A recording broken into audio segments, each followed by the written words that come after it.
Hey friends, I'm Mary Ehrenworth, Senior Deputy Director at the Reading and Writing Project, and I thought I could maybe help you a little bit this morning especially for our youngest readers and writers and their families, some really practical support that you might be able to get in play really quickly. And a lot of you are already doing these things, and maybe you can just share these with others. So we'll do 4 things. So one is making really quick videos for parents, which I think are really, really helpful. You can use ours or make your own, but we'll talk about ways to do that.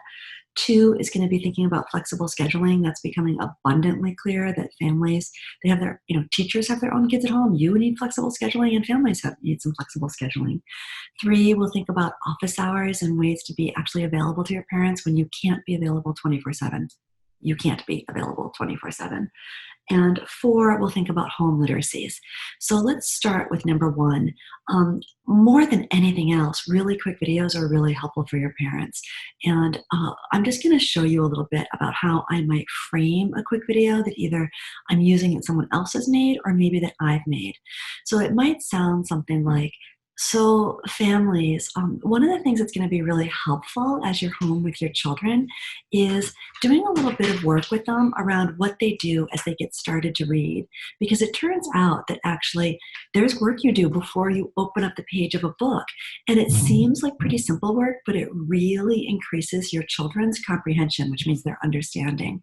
And the more they understand, the more they're going to love these books, and the more they're going to want to read more. It's also a major strategy for introducing kids to slightly harder books. And we know that over these oncoming weeks, you're going to want to, and your child's going to want to, read some books that are just a little bit on the edge of their zone, of difficulty. We call it their zone of proximal development, but all that really means is the books that they can understand, because readers want to understand what they're reading. So I'm going to show you a little bit of a video that Amanda Hartman, one of our senior staff, and she leads the primary work at the project. She's really brilliant with working with children and with parents. And watch this video, which she made for parents. And will you particularly watch for a couple of things? Will you watch for how she gets the child to practice these strategies of previewing a text, but she makes it seem like it's a really natural conversation. And another thing that Amanda's really good at, that you could get really good at, is kind of exaggerating her emotional response. And that makes kids want to read. Okay, we're going to do this now. We're going to go to our video. Here we go. And play. How are you? Good. So you have a book from from book clubs. Fun. And what book club are you in? Olivia Sharp, Nate the Great's cousin. Okay, is this the first book that you've read in the book club? Yes. Okay.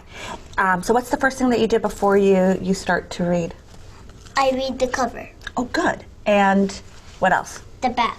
Wonderful. So should we start that way to get ourselves ready? Yeah. Okay, go ahead. Olivia Sharp, Nate the Great's cousin. Oh, it's her cousin. Have you read the Nate the Great books? Yeah. Okay, good.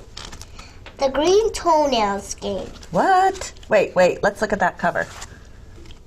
I'm guessing that's Taffy and that's Olivia, because look, that's Olivia and that's her. Yeah. Yeah. And then what are they doing? They're painting their nails. That's why it's in the cover. It says the Green Toenails Game. Oh, and look really closely. Not only are they painting their toenails, but who else are they?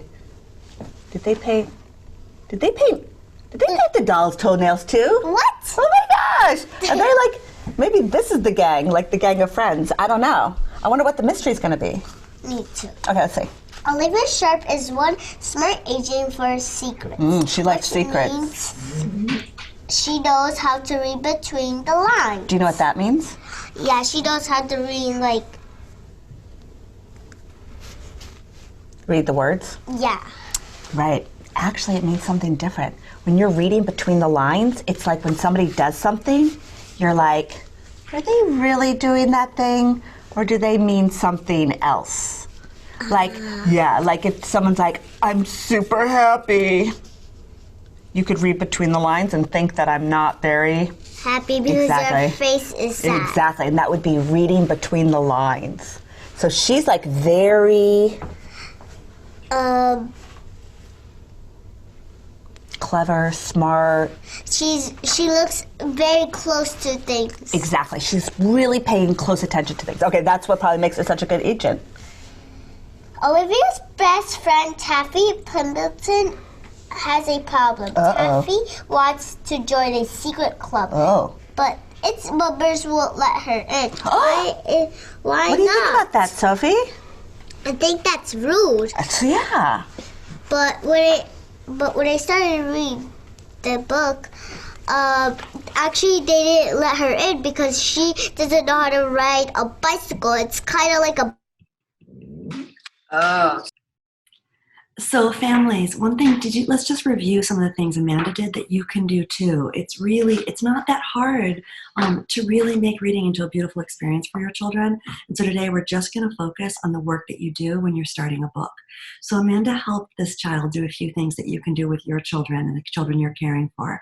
So one is she helped her look at the covers. And do you see how she did sort of different things? On the back cover, they were reading the cover together. And then in the front cover, they were looking really closely at the pictures and at the title. So out of that, they figured out who's in this story. What is this story going to be about? All that getting ready to read is going to help this child dive in with better understanding. And then she did another thing, which was really beautiful, which is when the child got to a tricky phrase, she just explained it. She didn't sound it out. She didn't say, let's try all your strategies right now, because that tricky phrase, reading between the lines, that's what we call an idiom. It's something that either you know it or you don't. I mean, it's not, so Amanda she told it to her so that she's not holding up the whole child's reading. This is not an important phrase for the book. She just wanted to tell her right now. And then lastly, did you see that thing where when the little girl was thinking a little bit about the characters, Amanda said, what do you think? What do you think about her? And she didn't say it like she's trying to interrogate her. She said it like she's genuinely interested. So teachers, now I'm back to you. That was just a model for your families. Do you see how you can make a quick little demo? And you can even do it without a child. You can just pretend if you don't have a child. You can put a stuffed animal next to you and you can do it. If you have Mabel at home or Rashid, use those. Then two, you kind of explain it, because the explaining is what helps your families and caregivers and parents be able to actually duplicate it, to understand, you are such brilliant teachers and you're doing all these things that just they're so implicit. So unpacking them a little bit, so naming them for families. There's 1, 2, 3, 4 things. And I'll tell you what, the video is so much more helpful than a memo. I mean, it really makes it real. So then number 2, and if you wanted to do that, I'm making this video right now. I'm on Zoom. I just hit record, period. I could have done Castify. I could have done Cast-O-Matic. I could have done Flipgrid. I could have done a lot of things. But whatever is easiest for you, just do it. Remember that now is better than perfect. Our families need support now. Okay, so number 2, second tip is flexible scheduling. So all over the place, we're hearing from everybody that both teachers and families need flexible schedules. So the nice thing is, it's really beautiful if you can try to give some of your lessons live, because that's how you can get kids into breakout groups. That's how you can get kids into Google Chats. That's how you can get them communicating with each other. Even your 2-year-olds and 4-year-olds can do that. It's not that hard. And by the way, second graders are learning to use some of this technology faster than some of our adults.